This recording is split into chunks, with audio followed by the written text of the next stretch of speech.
You're listening to The Bart Factor with your host, Bart Robley.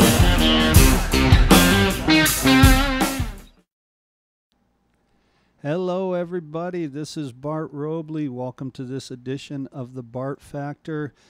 I'm sitting here with a drummer extraordinaire from a prog rock band called Patriotic. I'm sitting here with Ted Morton. Ted, hello. Welcome. Hello, Bart. Thanks for having me. Oh, man. Thank you so much. I was, so the way I got turned on to Ted was through a mutual friend of ours, Dave Good. Dave did my podcast, I think it was at the beginning of this year is when he did it. And he got in contact with me and asked me if I was still doing the podcast. And I said, yes, I was.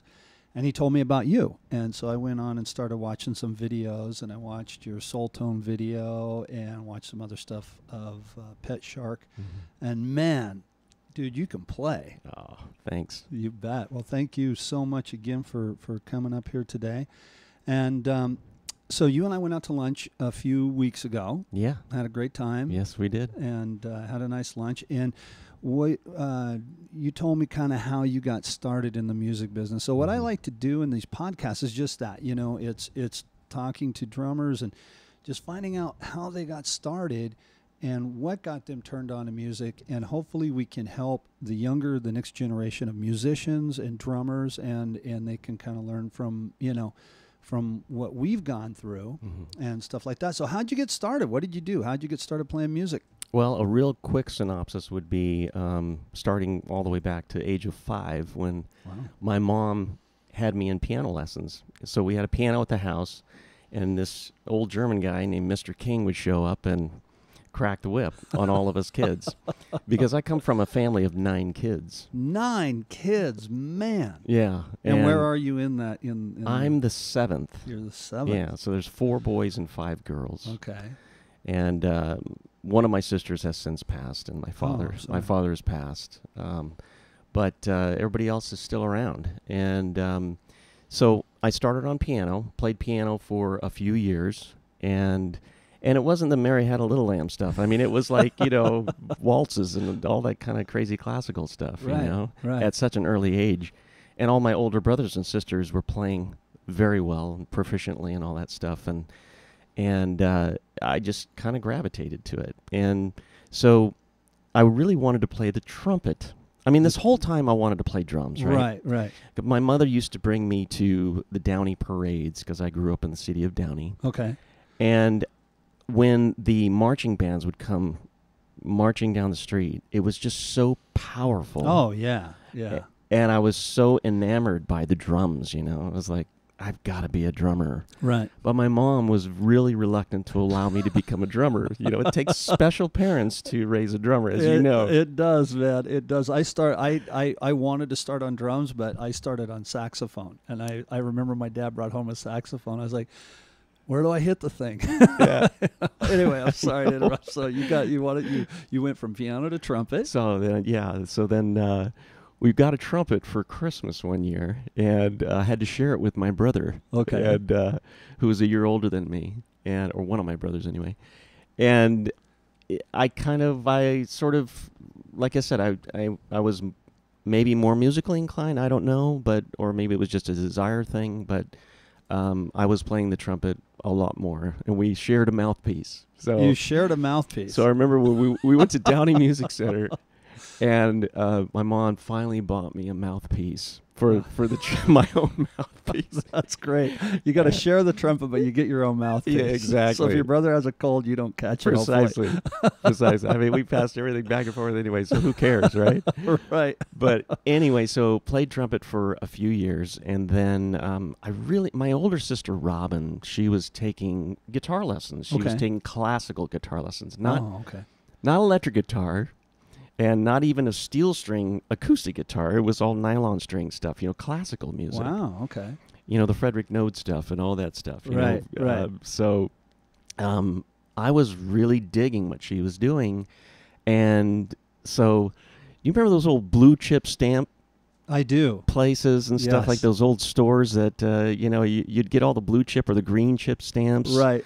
At the local grocery market when you check out of the grocery market. Yeah, and you'd collect them all and put them in the book. And Exactly. Stuff. Right? Yeah. So I collected thousands of these stamps, and there was a junky little nylon string guitar hanging up at this blue chip stamp place. Right.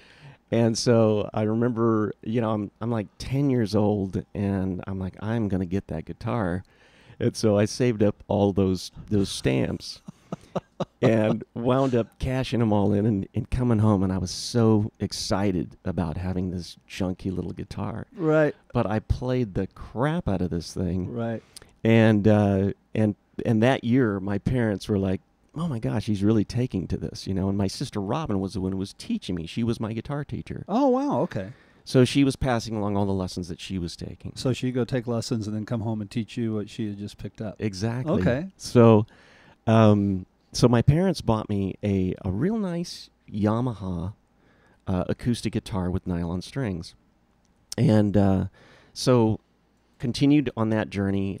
Her and I ended up playing places like Downey Theater, Wow. and stuff like that. Yeah. And so that was my first real introduction to playing in front of a crowd, was on the guitar. Oh, wow. And That's again, fantastic. all the while wishing I could be a drummer, Right. And so for my 13th birthday, my dad finally broke down, and I'll never forget it. On my 13th birthday, it was nighttime, and he comes through the front door, and he's got a kick drum in his hands. Really? It's a 22-inch red Slingerland Wow. kick drum, and my other brothers are holding the tom-toms, and they all just walk back into my bedroom, and we start setting up the drums. Oh, and, that's awesome. and then I was off to the races. Well, you started with a Slingerland, man. That's right. I know. That's cool. That's Yeah. cool. A lot of guys. I know my first drum set was I don't even know the name brand, but it didn't matter. I had my drums. It did not matter. It didn't. That's cool. So do you still play trumpet and you still play guitar? I still play a little guitar, and I still actually play a little bit of piano. Okay. I don't claim to be proficient on either one. Mm-hmm. Drums really is my first love, Right. Yeah. musically, so to Right. speak.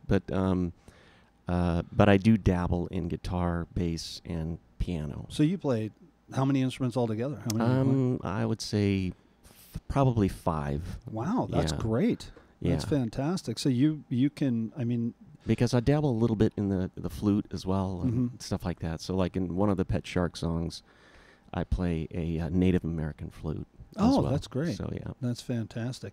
Okay, so from there, I guess we'll talk. I want to talk about Pet Shark, but we'll do that in a minute. Mm-hmm. Pet Shark is a prog rock band. But before we really get into that, how did your interest go into that area? How did you get started into what were your influences to say, hey, I want to play, prog rock? Was it, was it Rush? What was it? What got you started there? Or Well, down that road? The first introduction I really had to live music was watching, what was that rock show? Don Kirshner's rock concerts. Don Kirshner's rock concert. You remember that? I do. That was awesome. Stay up till midnight. Exactly. Yeah. Exactly. Right. So I was watching that one night, and I saw CC&R. I saw Creedence Clearwater Revival. There you go. And I was just like, oh my gosh, Yeah. these guys are amazing, Yeah. And so bought a record, Creedence record, and played the heck out of it, and started drumming to it, and because some of the grooves they laid down were just so cool, man. Oh yeah. Yeah. Sort of that whole southern rock thing. It was just such Doug Clifford, right? Yes. Yes. And so I just really dug those guys a lot. And then I got into, and then the very first live concert I ever went to was an Elton John concert, actually. Oh, wow. And that was at Dodger Stadium.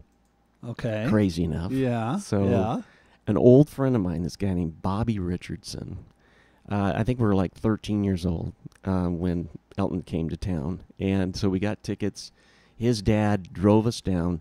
We spent the night in the line at Dodger Stadium. He just dropped us off. We weren't with adults or anything. It was just a couple of 13-year-old kids out there at a rock concert. And so we brought a There couple. you go. Get out of the car. Exactly. Have fun.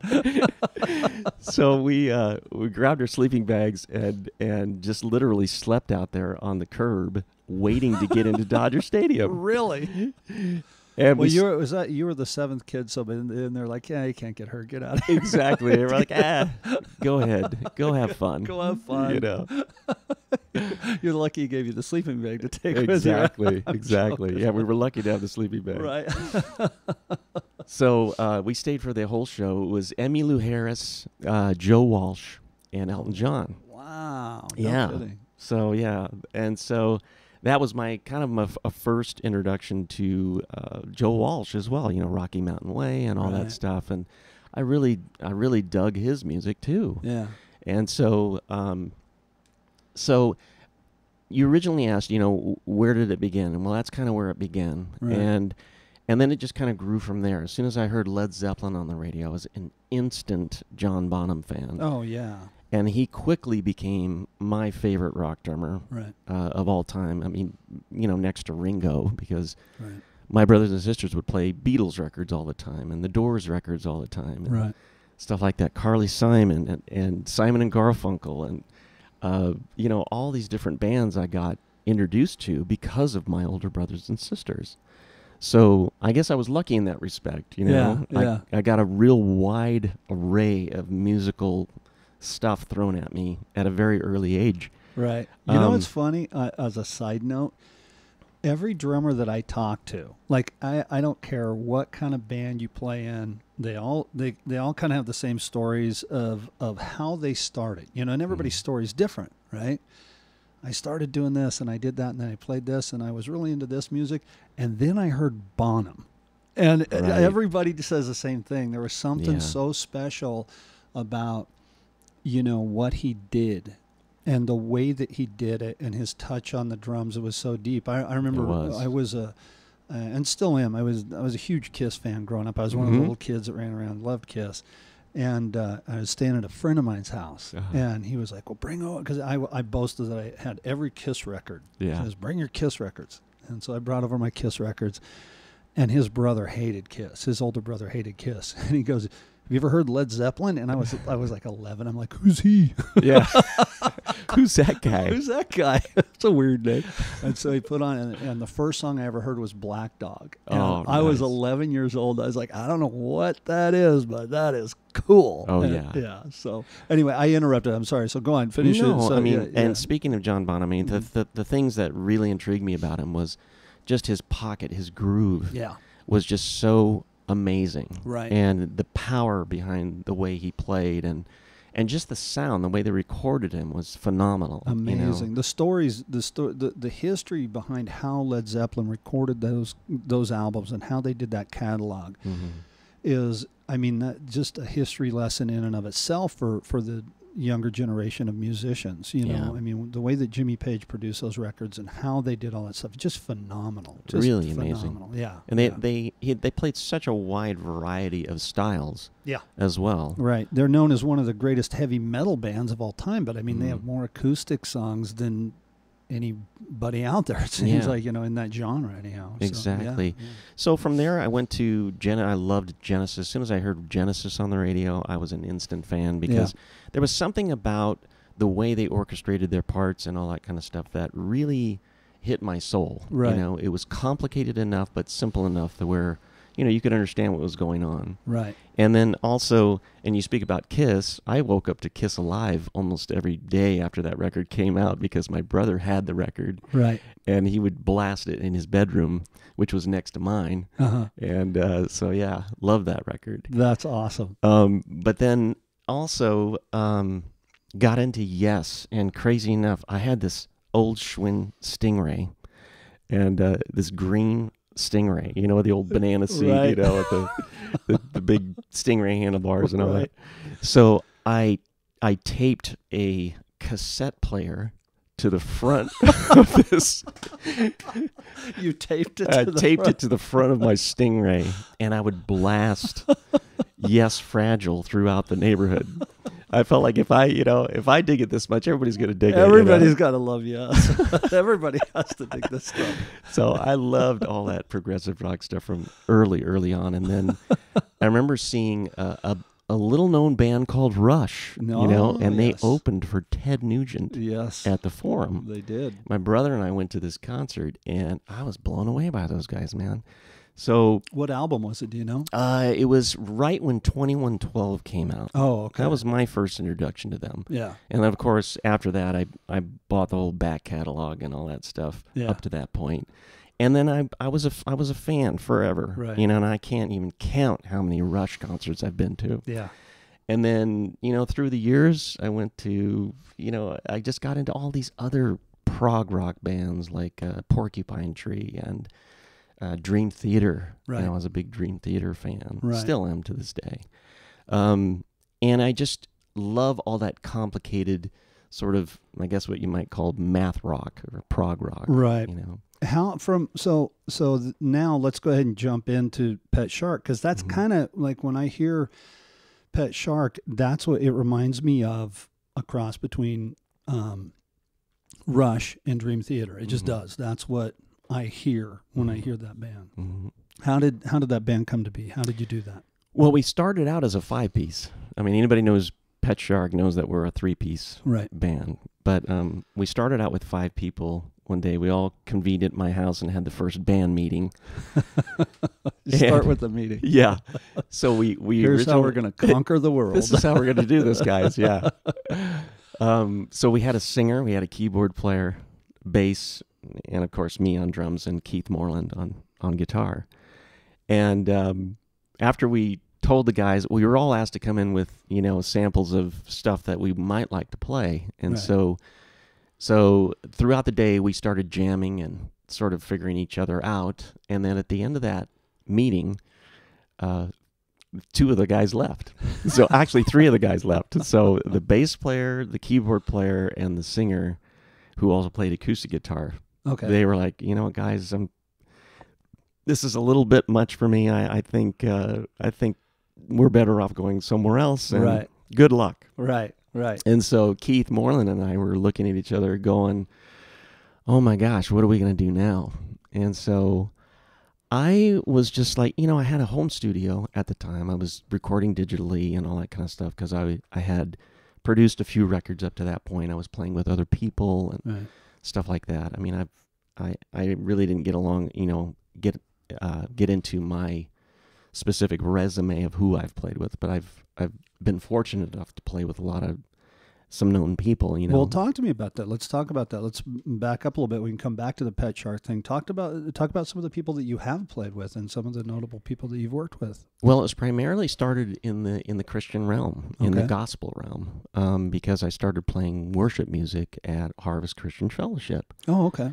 And in Riverside, and Greg Laurie is, well, I don't know if I should say this, but I mean, he's my brother-in-law. Oh, and really? So we're family, yeah. Oh, I didn't know that. So he came over to my house one day, and I had my drums set up in the living room, and he goes, "Hey, can you play these things?" And at the time, I kind of took a little bit of a break from music because I had some heartbreaks and things like that musically. I was signed to a record label when I was 18 years old. Okay. And that quickly ended once things happened in the band that, were out of my control or anybody's control. Right. Well, who, if you don't mind talking about that, who were you signed with? And we were signed by a label called, I don't know if you can even pull them up now online. It was that small of a label. It was called Moku Records. Okay. And it was headed by a guy, I still remember his name, Levi Davis, this guy. Okay. And we were signed as their first rock act. And so we started, wanting to record some demos and this, that, and the other. They were given a cassette tape, by the way, and that's how they had found out about us. Okay. And so what was the name of that band? It was, it went through a couple of different names. We didn't really have a name. I mean, it was started out as Late because we were always late, everywhere we went. And then, I don't know, somebody threw out the name Lazy, and then, I don't know, all these different stupid names that we just didn't know. We had no idea what we were going to call ourselves. Right. And, but anyway, that whole thing fell apart within a year. Oh, man. And then I was left standing thinking, oh my gosh, there goes my dream of being a professional drummer. Right. And so it's all over. I was left to, getting real jobs. And so I worked a bunch of odd jobs. I worked at a machine shop, driving a big rig truck and delivering machinery in LA. And, I worked for a catering company, stocking the shelves for them in their little store area. And I mean, just sweeping floors and doing anything I could possibly do to earn a buck. And then I started working for a company called Rock and Waterscape Systems at the LA Zoo, crazy enough. So it was a construction job. So I'm making $5.25 an hour in construction. Killing yourself. Killing myself, yeah. Making better environments for the zoo animals. Right. So so we built stuff at Huntington Library. We built stuff at the zoos, things like that. So. Right. And a lot of that stuff is still standing to this day, so that's kind of cool. That's cool. You did your job right. Didn't fall over. Yeah, there you go. No, okay, so we took a sidestep there. Now let's go back to the Greg Laurie thing. So Greg Laurie's your brother-in-law. Yeah. And he asked you if you could play the drums. And yep. And then he invited me. He said that they had a need for a drummer on their worship team. And I ended up playing there and there I was for 5 years. I found myself and ended up doing a couple of records with them, Harvest of Praise 1, Harvest of Praise 2, and working with a lot of really cool, gospel artists. So I started working with, I worked with Crystal Lewis. And did 5 shows with her. And if anybody knows anything about her, she's just a powerhouse singer. Right. And I had no idea who she was when I was asked to do that gig. Right. I got a call one day from a guitar player on the worship team, this guy named Joe, and he says, hey, how'd you like to play for Crystal Lewis? And I said, who's Crystal Lewis, So I literally had to look her up and figure out who she was and then learn the material, and then we were off to the races. And did you do a tour with her, or were you just around locally here? It was a short run of 5 shows. Okay. Yeah. Okay. And it was all Southern California shows. Okay.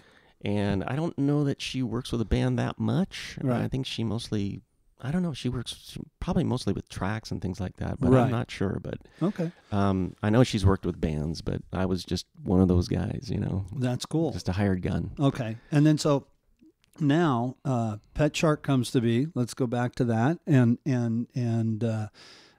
where did that, how is that like come together, the album and everything like that? You talked about how you were recording and doing it at your place, but let's finish that part of the story now. Okay, so Keith and I are looking at each other going, what are we going to do now? So because I had a home recording studio, I just said, hey, why don't we just write a bunch of songs and let's see what happens. Let's just write whatever comes out and let's just be creative with it. And because we never really thought of ourselves as these virtuoso, players, and neither of us. And so, but we loved bands like Pink Floyd and Genesis, like I said, and all these different sort of genres of music, including straight ahead rock stuff. So we started writing the record, and like several of the songs on the first record are in 4/4 time. We actually do play in 4/4 once in a while, 4/4 being common time, but obviously the odd time stuff is a little more self-indulgent and really, really fun to play, and a challenge, especially if you're an instrumental band, we ended up turning into. Now, was that on purpose, being an instrumental band and not having a singer, or was that just because what was the reason behind that? Well, we found ourselves without a singer, as like I said, after that first meeting. Right. We originally started out thinking we were going to be a vocal band, and we wanted to be a vocal band. Right. And in fact, some of the stuff on the first record is vocal. It has vocals on it, either vocal effects, or we brought in this opera singer, and so he sang on some of it. And so there are some vocal effects, but just not lyrics. Okay. So, but we had no idea what kind of band we were. And so we wrote, about half of the record was progressive rock, and the other half was straight ahead rock. And we also wrote it thinking, well, gosh, maybe this could be sort of movie theme oriented type stuff. Right. So we wrote all of the songs sort of with different themes that could maybe be used in film or TV. Right. You know, that kind of thing. So and what we found when we started playing out was that more people gravitated toward the prog rock stuff, the complicated stuff, than they did the stuff that was in 4/4, the straight ahead rock stuff. Right, right. So, and in fact, some of the biggest sellers on that record are the prog rock tunes. Well, that's great. So we thought, we really do consider ourselves more of a prog rock kind of band. Yeah.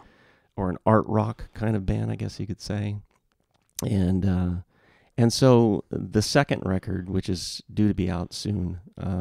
You were saying you're getting really close on that. So what all do you have to finish up? We are. We just have to finish up a couple of more guitar tracks, and then it's nearly done. I can see the finish line right now. So it's edited. It's sounding great, and I think folks are going to hopefully like it. And did you record this the same way at your home studio and stuff like that, and do it all on your own?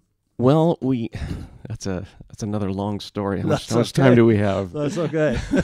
Well, let's see. The tape's about ready to roll. We're going to run out of tape in a minute. Well, so let's go back to last July. Okay. So we did a show down in San Diego, and at Brick by Brick with a band called Extreme Cream. Okay. And in that band is the great Mike Keneally, Rob Pagliari on bass and vocals, and Ginger Baker's son, Kofi. Kofi Baker, yeah. So we were told that when you guys are going to get a chance to jam with these guys also. Oh. And then I got to work up a song called As You Said with my daughter, Lindsay, who's a cello player, who's played on both records, incidentally.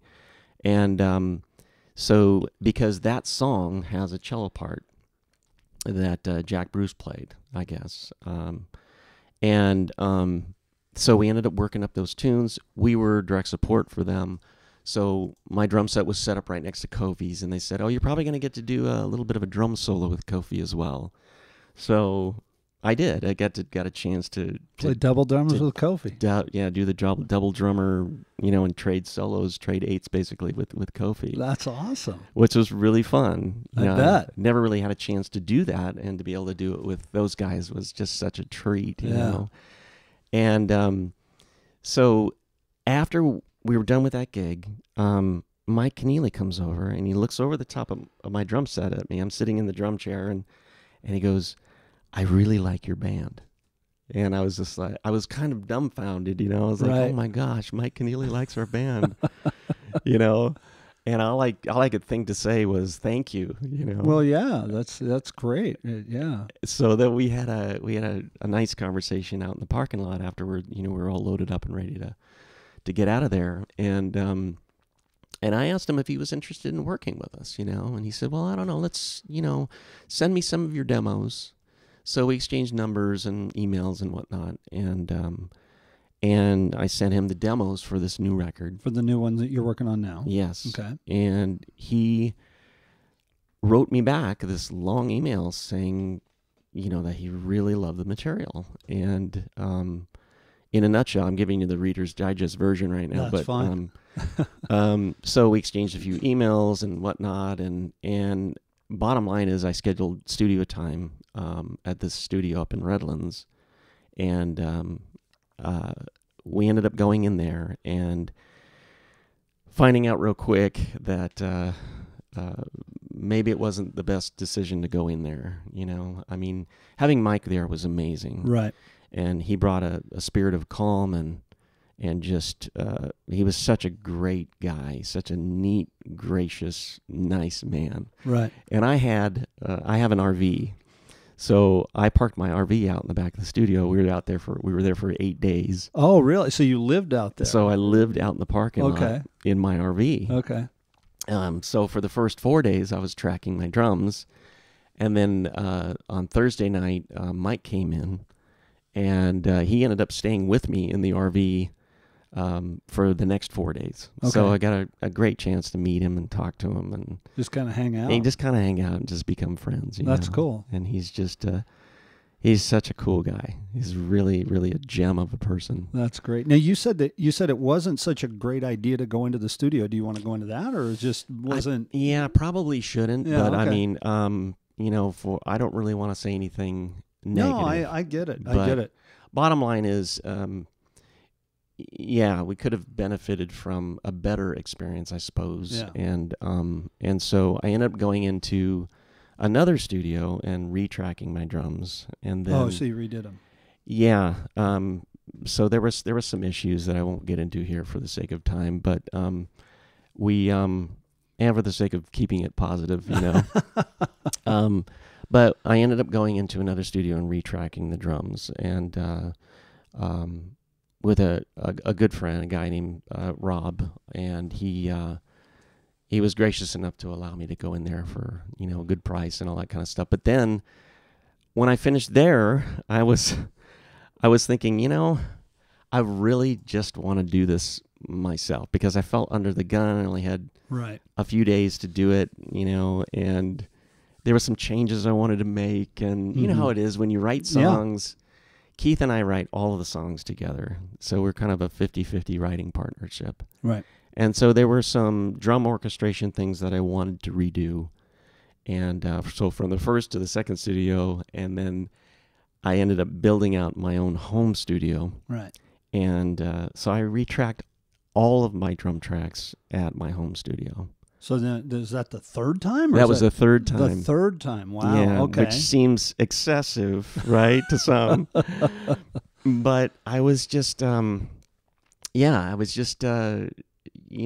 something different. As I would listen back to those tracks, I just wanted to create something different. And so, well, see, there's your positive. I mean, if it, not even to go into the other studio stuff, but if you're in another studio and you weren't happy with the results there for whatever reason, the end result was now you have the capability to record drums at your house, and you've got what it is that you want to do, or you have what you need at your house to do what you want to do, and now the record's coming out the way that you want it to come out. So exactly. There's the positive out of the negative of that, Yeah.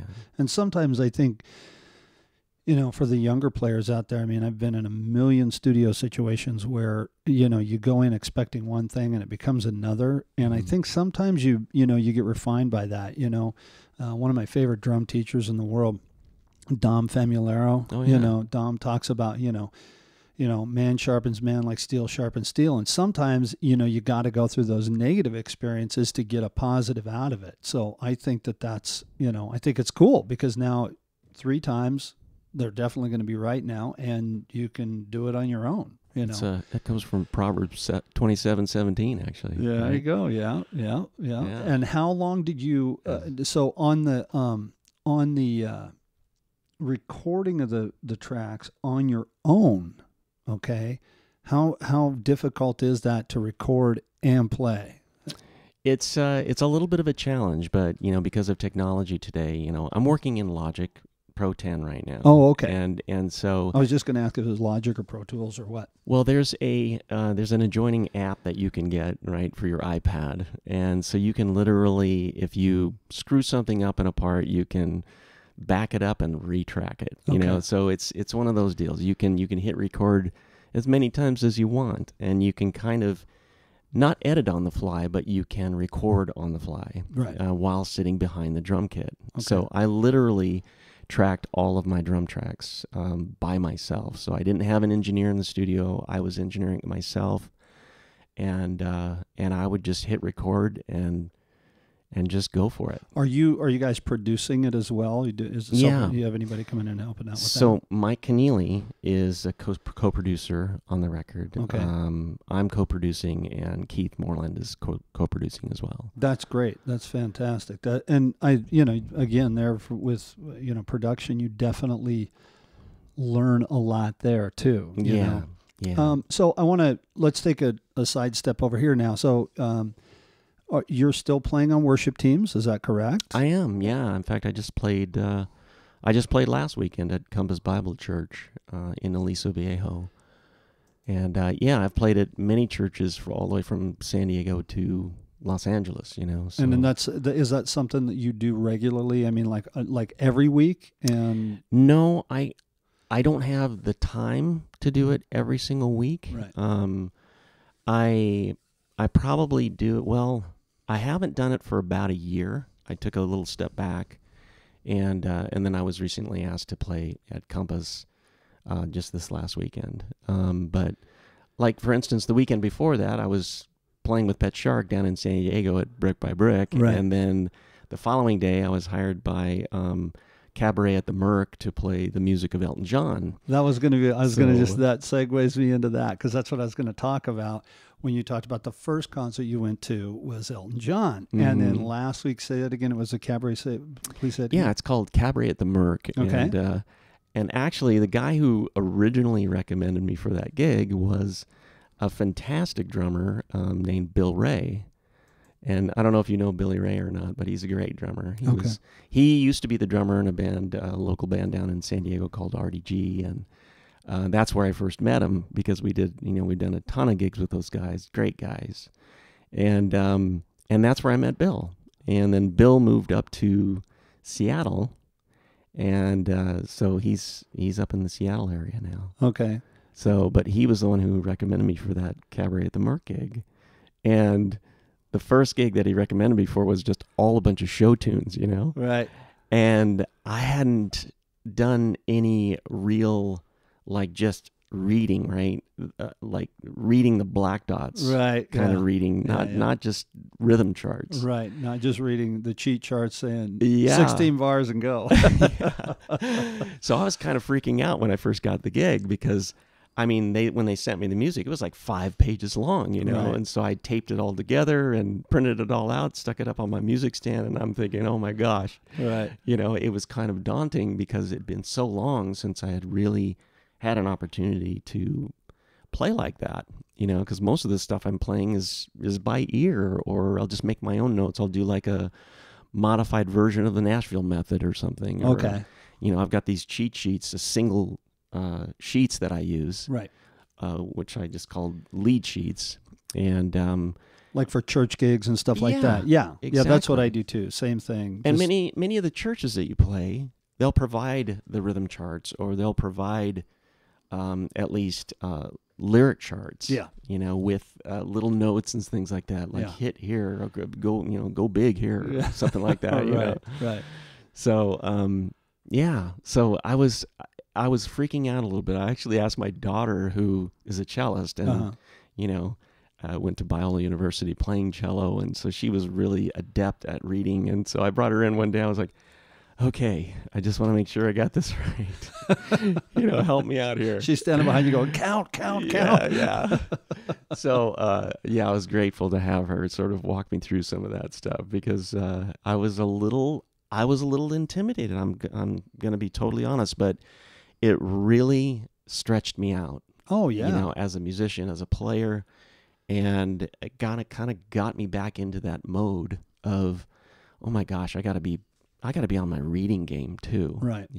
Well, my last podcast, I don't know if you listened to it, with Isaac Sanchez or not. Yeah, I did actually. But yeah, and that's, we talked about that a lot, quite a bit with reading, and there is such a huge cavernous difference between, like you say, a lead sheet or a cheat chart. I always call them cheat charts, because a lot of times the same thing, at the top of the page, okay, here's your groove that you're going to use for the A section and the B section. So you got 2 grooves, Mm-hmm. and then, okay, you got your intro and your verse, and 4 bars, and then 8 bars, and go to the right, go to the hat, and stuff. That's kind of a roadmap. But when you're playing a transcription, And if it says go fiddle bump, you got to go fiddle bump. You know, That's right. You know, that's because a lot of stuff is, you know, if it's especially a show thing, Yeah. a lot of the stuff on the stage is cued off of what you're doing. So. Oh yeah, that's that Sondheim stuff and Yeah. you know, those crazy show tunes. I mean, that's really actually very complicated stuff. Oh yeah. I mean, because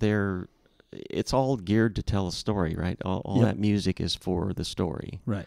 And it has certain starts and stops and crazy time signatures and things like that. Right, and to me, that's always whenever I'm reading transcriptions like that, when you're going from time signature to time signature. I mean, even if it's something simple like, well, some of the stuff that I sent you that I'd done on the re-records, you know, Yeah. you're playing along and all of a sudden you just have a measure of 2/4 and then you go back into 4/4, which, Right. you know, isn't that big of a deal, but all of a sudden you're going, why is 3/1, you know? Yeah. Or why is 1/3? What the heck happened here, you know? And you got to be on top of that stuff, you know. It's very, very, very important. You know, Great stuff, by the way. Oh, thank you. Good playing, man. Thank you. Yeah, I dug Thank it. you. I'm glad you liked that. Check out the Sam Morrison Band, people. Thank you. Thank Yeah. you. Hey, well, you know what? Okay, so that segues into my next thing, since you said Sam Morrison Band. As you know, the Sam Morrison Band, we are involved with a organization called the Patriotic Service Dogs Foundation. And the Patriotic Service Dogs Foundation is a foundation that this gentleman by the name of Tom Tackett, he raises service dogs. And he donates them to veterans that come back with PTSD. And kind of a plug here, I mean, on an average, you know, there's 22 veterans a day that commit suicide due to PTSD. So he donates these dogs. Dogs can cost up to, you know, to train a service dog, you can be up to like $20,000 to $40,000. And he just donates these dogs to me. He has a beautiful ranch out in Murrieta, and he's a great guy. And we did a song called Stand, and all the proceeds from that song, everything that we make off that song, goes to the Patriotic Service Dogs Foundation. And so we're very behind and very much supportive of the military troops and firefighters and police officers. And you and I talked about this before the podcast. You had a second career that you have retired from. You were a firefighter. I was. And where were you a firefighter at? City of Long Beach. Wow. And, So various departments throughout the Southland. I started out as a reserve fireman for 3 different cities, and then, and then I got hired at Burbank Fire Department, and then I wound up, you know, the latter part of my career, or the bulk of my career in City of Long Beach. In the City of Long Beach. And were you the captain there? Were you? I went through the ranks, yeah. I was, so if you count my time from the time I was at Burbank to Long Beach, I was a firefighter for 10 years. And then I was an engineer for 4 years, which is a guy who drives and pumps the apparatus and operates the aerial ladders and that sort of thing. And then, and all the while I was also on what's called a USAR team. So on both departments, actually. So A USAR team? Yeah, Urban Search and Rescue. Oh, And wow. so it's a pretty specialized team of guys who give their all and just learn how to do technical rescue, like technical rope rescue or trench rescue or, you know, confined space rescue, all these different disciplines. And all these guys are instructors, and they're just top-notch guys who really know their craft. And, I was fortunate enough to be on that team for a long, long time. And so I then became, after, I was 4 years as an engineer, and then I took the captain's exam, and I became a captain, and I was a captain for almost 13 years. And during my tenure as a captain, I was a training captain for a couple of fire academies. Okay. And then, in fact, I was one of the training captains of one of the firefighter who just recently died in the line of duty. I don't know if you heard about him or not, but I saw a thing on your Facebook. yeah, really a tragic event. But such a great guy and such an asset to society, and it's so sad that his life was cut short tragically by Yeah, that's too by bad. a real idiot out there. But Well, how did you manage, because you were playing this whole time that you were a firefighter?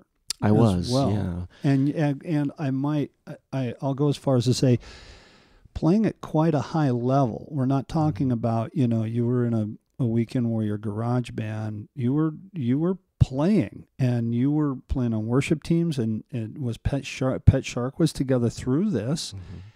How did you achieve? How did you balance between a career as demanding as being a firefighter and playing at such a high level? How did those two work? Because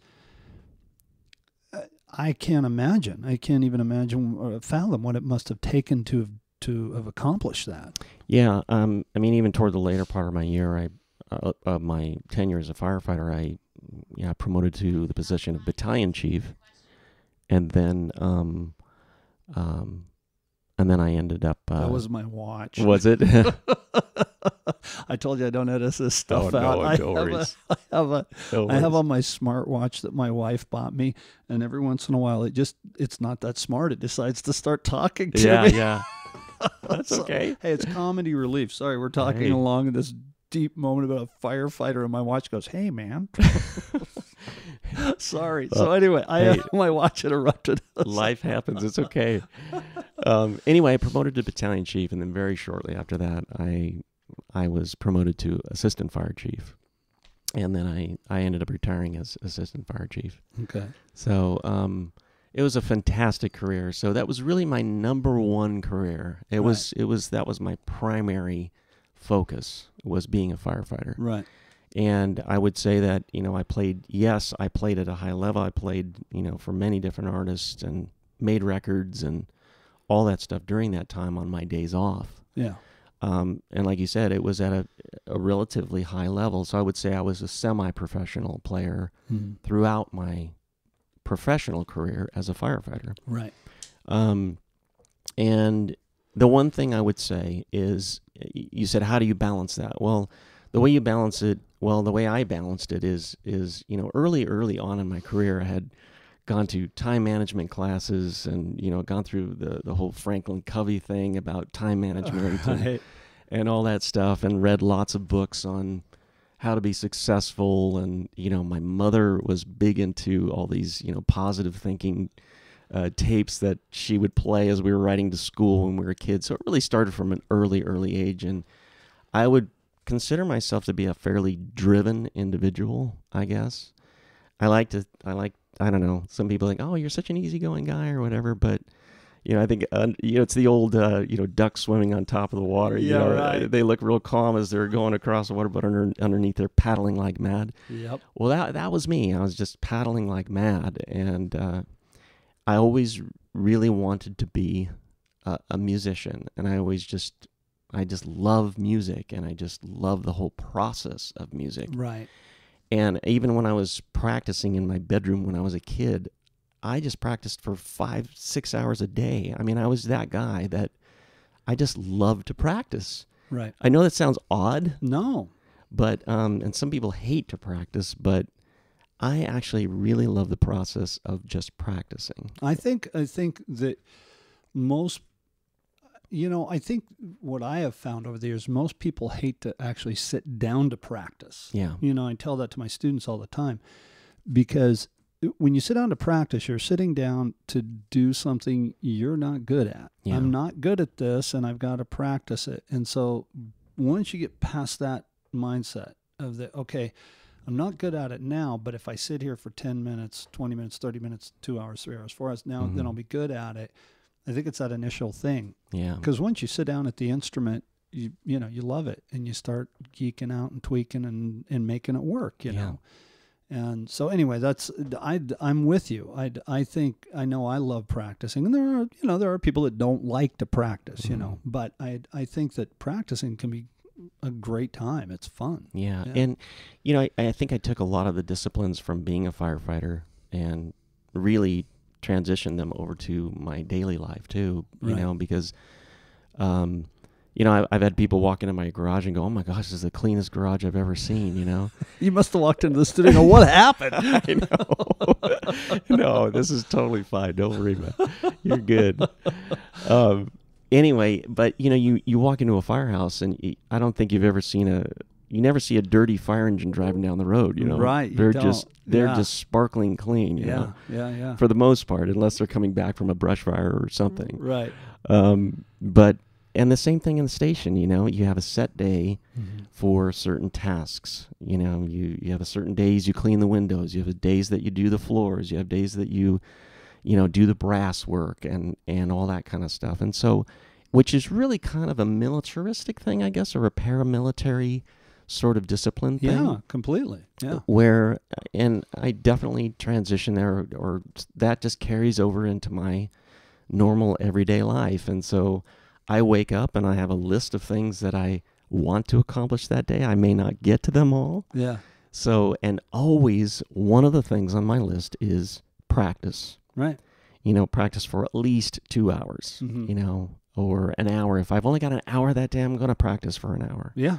If I've only got 15 minutes, I'm going to practice for 15 minutes. Thank you. I'd say the same thing. A quick Reader's Digest version. Let's say you have 15 minutes. Mm-hmm. What do you do? Well, in 15 minutes, there's a lot you can actually do. Mm-hmm. There's a lot of things that you can accomplish. So one of the things that I like to do is I've got, obviously, long-range goals, short-term goals. Right. So you can hit some of those short-term goals. Like if one of your goals is a speed challenge, for instance, okay, you want to get your doubles up to, 120 beats a minute, or whatever, or your kick drumming. Like one of my things is I started out as a double kick drum. I started out as a single kick player, right, and I transitioned into a double kick player in the early 90s. Okay. I thought, this looks kind of fun. Right. I think I'll try this. And so I quickly found out that it's a whole nother ball game and a whole nother discipline. It completely is. And so I just started biting it off on little chunks, mm-hmm. So I don't really consider myself even today as a double kick drum player, but yeah, I mean, if you listen to Patriotic material, you'll hear some double kick drum playing. Right, And some people say, "Oh my gosh, you're a double kick drum player," Yeah. But I don't know. I don't consider myself a great double kick drum player like some of the great double kick drum players. Right. But I'm forever working on it. And so if I've only got 15 minutes, I might work on rudimentary play, mm-hmm. or I might work on my double kick drum playing. So I may sit there and play maybe a 16th note groove against, maybe 16th notes underneath on the kick drums. Okay. Maybe just playing singles. Right. Or I might practice groupings, like odd and even groupings. So ones, twos, threes, fours, fives, sixes, sevens, and eights, and then backwards. Right. Playing the same thing. That thing we were talking about you showed me the other day. Exactly. Yeah. So I'll do that, which is a Thomas Lang exercise, by the way. Okay. So it's not anything I developed. I mean, it's something, how they say nothing is new under the sun here in drumming, but what Greg Bissonette said, good composers borrow and great composers steal. Exactly. Exactly. So really all of the things in my own playing have been because of other great drummers. Right. I mean, I can't take credit for it because everything I learned, ideas, concepts were either from watching other guys or actually sitting down with them, right, and learning it or reading it from somebody's book, right. Modern drummer. Exactly. Yeah. Or there's some amazing sites out there like Drumeo now. My gosh, they're doing some really great work. Drumeo is fantastic. The stuff they're putting out is just amazing. The stuff, one of the things that has happened in the last 20 years, really, drummers have gone through the roof because of the internet. I mean, drummers are just so much better now. Mm-hmm. You could. When I was a kid, I literally remember like taking a record, putting it on a record player, and dropping the needle, and you'd play along, and I'd wear needles out and records out, learning parts. And nowadays, you get frustrated if you got to hit the back arrow on YouTube, mm-hmm. And there's guys filming stuff and putting up. It's just amazing what you can learn nowadays. There really is, and getting back to just being able to practice for maybe 15, 20 minutes, or 30 minutes, or 3 hours. The one thing I've found as a professional drummer now is that if you just have the drumsticks in your hands, playing something, Right. whether you're groove playing or whether you're playing rudiments or groupings or whatever, or just trying to develop your flow on the kit, or trying to come up with a drum solo or something like that, just having fun. One thing I've definitely noticed is that if you've got a gig coming up in 2 or 3 days, it's going to feel a lot easier playing that gig if you had that 15 minutes of drumstick time. Right.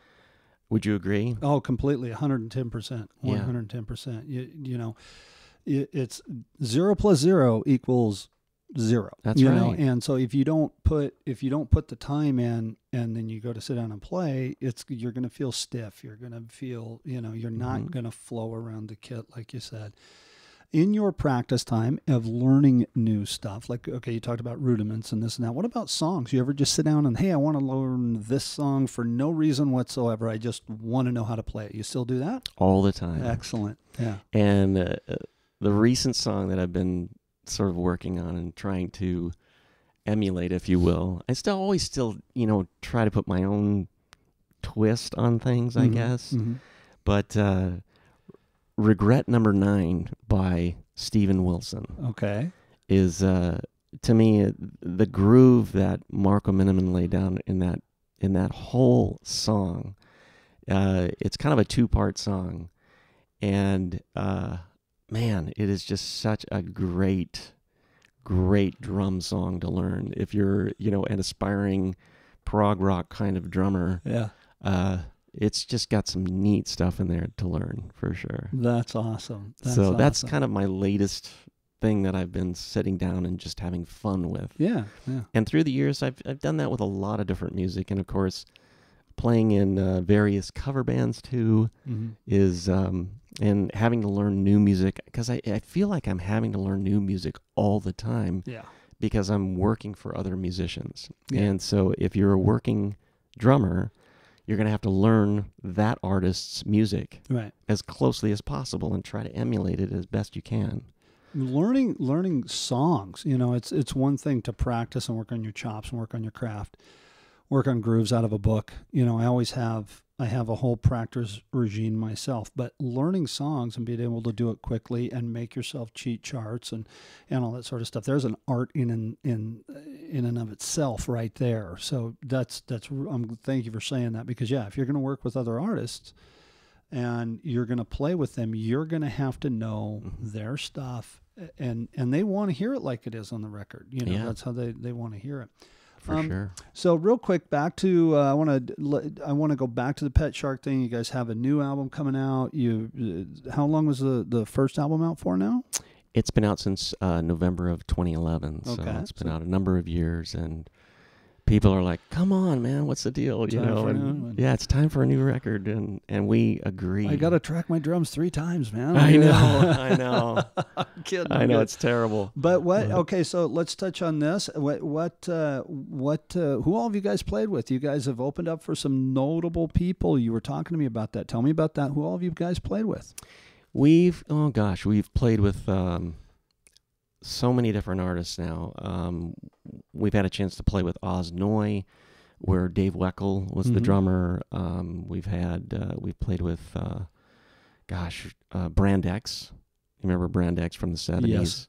With Phil Collins was on drums, before he was in Genesis, or maybe it was while he was in Genesis. I think it was while he was. I'm not 100% sure, but I think it was while he was in Genesis. Yeah, but those guys are just amazing. And crazy enough, we didn't even solicit that gig. We were asked to come and play that gig. That's awesome. Which was really neat. And we were the only opener for that gig. So how did that and where was that? How did that happen and where was it? It was down in San Diego at a place called the Merrill. And they had just reformed. And so they had a couple of new players, but the guitar player and the bass player are original guys. And but man, what a phenomenal band. Guys are so good. So we were really pleased as Punch to be able to play with those guys, because they're our heroes, Yeah. So, and then we've had a chance to play with the Musical Box, which is a Canadian version of Peter Gabriel's Genesis. Wow. I guess they're the authorized version of that era of Genesis. Another phenomenal band, phenomenal outfit, and they were the coolest guys ever, man. They helped us put our stuff on stage. They helped us take our stuff off. They were like really kind. That's cool. Really, really kind. I love hearing stories like that. I hate hearing stories how when you play with one of your heroes and they're not that. They're the exact opposite. I hate that. Yeah. So that's really cool. That's really cool. We've had a chance to play with Gary Hoey. Gosh, we've played with so many guys, from the Bullet Boys to who else? I'm trying to think. I'd have to look at our website to sort of figure that. You played with the Winery Dogs? We played with the Winery Dogs. Didn't they ask you to do some shows with them too? They asked us to do the second time we played with them, yes. Okay. We were chosen, I guess, from a bevy of bands. So I think it was us and Points North and I think RDG. Something like that. And so they had seen you when you opened for them the first time, and they liked that, and then picked from there. Well, yeah. Well, that's cool. That speaks volumes, man. That really does. And you also sold out the baked potato. We've had a twice, chance. Yeah, right? we played the baked potato a couple of times, which is another really iconic LA Oh, haunt, completely. Right? Yeah, that's the thing about the baked potato. They don't just let anybody play the baked potato. I mean, so that's incredible. That's really cool, man. It was. It was so funny because I was the first time that we played there. I sat down and we're jamming out to the first tune, which I think was Stimulus Package, if I'm not mistaken, off the first record. And I'm looking out and I'm thinking, how in the world did I get to the baked potato? Yeah. This is such an iconic place. Yeah. So I was just so humbled, to be there. I was just thinking, my gosh, I'm like on hallowed ground right now as far as all the amazing musicians that have been in this place. Yeah. So it's just to be counted among the few that have played there. I was just so grateful. That's just fantastic, man. That really is cool. And they actually asked us to come back and do an album release there. So that's kind of neat. So look out for that. So we're trying to get that on the calendar now. That's cool. Yeah. So what? Anybody that wants to check out you or check out Pet Shark, where all can they look on the web to find you? We're on just about every digital musical site out there, I think. Apple Music, Amazon, whatever, you name it. And even if it's around the world, we're on, Apple Music, like in South America, Europe, Asia, all over the place. And, awesome. And then also, you can check us out at PetSharkBand.com as well. PetSharkBand.com. Kind of keep up, there's a little slot on the left-hand side of that site where you can throw your email address, and then we throw out emailers as well. So cool. And then what about like social media and Facebook and Instagram and Twitter and? Yeah, you can like our Pet Shark Band page as well, cool. And on Facebook, and we're at Pet Shark Band on Instagram and Twitter. Very cool. Now, is it Pet Shark Band because somebody actually has a pet shark and well, I'm kidding. Interestingly enough, when we were going through the whole band name thing, right, and we were checking out, who had the copyrights on certain names and things like that, and who like trademarking, things like that, legal stuff. We found out that somebody owned trademark on the name Pet Shark. And really? I'm not sure whether or not it's still out there, but anyway, so that's why we decided to go with Pet Shark Band for our website, because the name PetShark.com was already taken by somebody else. So that makes perfect sense as to why you would do that, so that you don't have that, yeah. Pet Shark, and then it comes up with a fish tank or something like that. Exactly. Or some kind of merchandise or whatever geared toward fish or sharks or whatever. Right. So there is there is part of that, when you're looking for a band name, you really gotta do the research and figure out, okay, who's using what, Right, exactly. That's awesome. Well, and speaking of merchandise, thank you for the Pet Shark baseball cap that you brought me and the CD. I can't wait to listen to it again. I love the cover. I think that is just awesome. Oh, you're welcome. We had so much fun putting that together. Who did the artwork? Well, Keith, our guitar player, yeah. Keith Moreland is he's fantastic at Photoshop and stuff like that. And actually, we were sitting in my studio when we put that together, and we found that photo on online, and there was some guy standing in front of that bakery, and there was some other writing on the windows and whatnot. So we pulled all that off. We pulled the guy out, and we found this picture of this little girl dragging a radio flyer cart, and we decided to put a big old shark in it. And so that's what you see right there. So we made some other modifications to it, or Keith did, and then the back cover, we had a blast too making that. So like all the little crayon drawings on the refrigerator. A little girl trying to feed a great white shark fish. She's scared to death. And ironically, for the people that can't see this because it's a podcast, hanging above our head right now is a 6-foot mako shark that hangs in my studio. That was a gift that was given to me by a fan of the band's. And so we're kind of sharked out here. It's like it's Shark Week here at my house for sure. You know what's crazy is when we sent the CD to the distributor. Yeah. They actually called me and they said, you know what, we really this is one of the coolest album covers we've seen in a long time. It really is very cool. It really is. And we were really stoked to hear that, You know what I'll do is when I edit the podcast together here and I put everything together, I'll put your picture on there as the podcast is going, but I'll make sure to get a picture of this and put that up there as well. Yeah, cool. That's very cool. Well, Ted, thank you so much for coming, and thank you for doing the podcast and putting out such great music and everything. And honestly, because of everything that I'm involved in, thank you for your service to our communities too. I mean, it's just amazing to hear your story and everything like that. And I appreciate it more than I can possibly tell you. And it's just great to be in your company. And thank you so much. And I'm really looking forward to hearing the CD. And just thanks for making the trip up here. I really appreciate it. It was an honor and a pleasure. Thank you for having me. I was really excited when you called. Yeah. I was like, oh my gosh, I'm going to get to be on this podcast with Bart. It's going to be. We're going to talk about nonsense and stuff for a while. Yeah, and a huge thank you and a shout out to our mutual friend, Dave Good. Dave is the salt of the earth, man. That guy is such a great guy. I've learned so much from him, and just a great dude. I can't say enough good things about Dave. So. Very much appreciate his friendship and the fact that he even recommended me to you. So. Oh man, I'm glad he did. So thanks so much. Yeah. So all right, everybody, thank you so much for listening, and please be sure to if you like this, give us a like on YouTube and share it and all that sort of good stuff. And I will see you guys in the next episode of The Bart Factor.